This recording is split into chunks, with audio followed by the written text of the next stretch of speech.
Today's repair project on the 2000 Avalon is this little bezel goes on the front door latch, passenger side door latch. There's a close-up of it. It's just held on by one screw and it kind of slides in there, and that's easy enough to do. This one is broken. I don't know what the hell happened to it, but let's take a little pry tool in there. Might just be able to pull it out without one.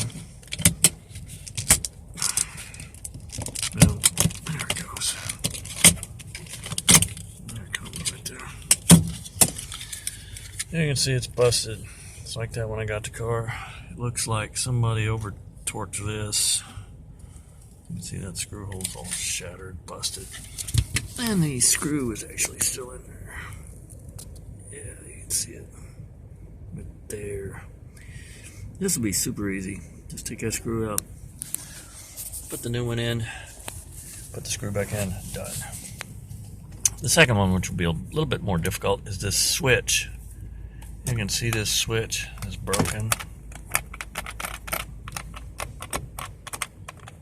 It'll come out if I wiggle it enough, but you know, you can't. You have to, like, you can push it down, but then you have to push this down because this thing's broken. This little thing is like, yeah, busted. That works. Just put your pry tool under here, pop it out. Here's the one I got at the salvage yard for $10. Now, this doesn't match as far as the interior, but that's not really that big a deal because this thing will come off. You can probably get it off with one hand. It's got these little latches on, little clips on each side, and there's 3 screws that hold it on. Take the screws out. 1, 2, 3. Undo these little latches on the side. Clips, I guess they are. Which, if I had both hands to use, I could probably do that.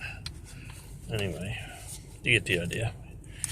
Take this apart, and you transfer this switch to this right here, and that does it. Then you're done. Now, when I get this open, I will plug this in just to make sure it works. I have no reason to think it won't. It's just a simple switch. It's not mechanically broken like the other one was. This works. Interesting thing about this, I went to the salvage yard and I found this old Avalon at 2000, I think, 2001, can't remember. And I looked down and this was empty. This thing was gone. I said, oh great, somebody's already snagged this thing. I said, well, let me look around, because sometimes people pull stuff out just to get to something else. So I looked down at the floorboard and there it was. So it was still there. Somebody had gone to the trouble to take these little screws out, because this section was apart from this section. I was like, well, that's weird. Why would you take this all apart and then let's leave it? But whatever the case, they did, so I ended up with it. And that's going to be my little repair video today. Replacing this and that. I'll be back. Okay, I got this on.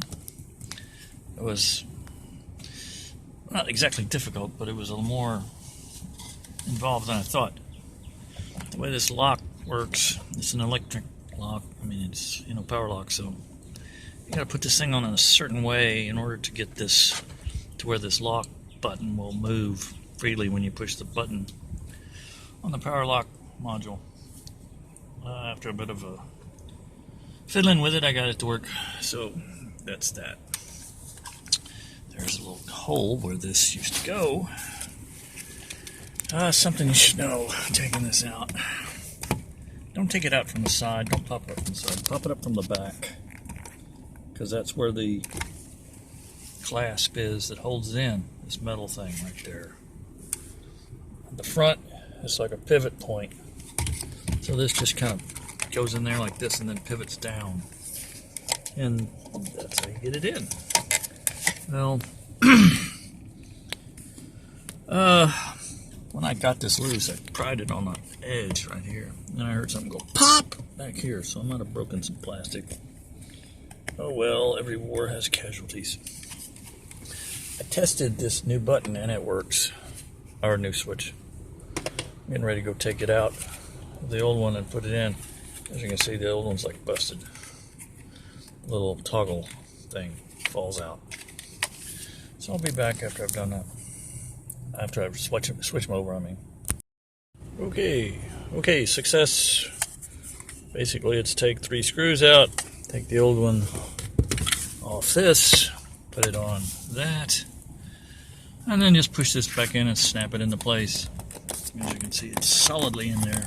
I don't know, maybe it made a pop sound when I undid it, but that's very sturdily in there, so I guess it's not broken. But the takeaway is that there's your pry point right there. You get your tool under these, and you push, and you pry up, and it'll unlock that metal clip, and the whole thing should just swing up. Anyway, there it is. There's the new switch. Up and down. There we go, and the door lock works as well, as you can see. Yeah, it's a little sticky. I hit it with some spray, silicone spray. It does work though, because when I lock it with the fob, all the doors are locking. Unlock it with the fob and all the doors unlock, so that's just a little sticky more than anything else. But just another little tiny thing for the Avalon, costs less than 15 bucks. It's 12 something, I guess. The pry tools I use are these Harbor Freights for $10. They're pretty sturdy, they're very strong, very stiff. They work really well. I recommend them. Take a 20% off coupon and you can get it for about $8. Anyway, hope you find this video helpful.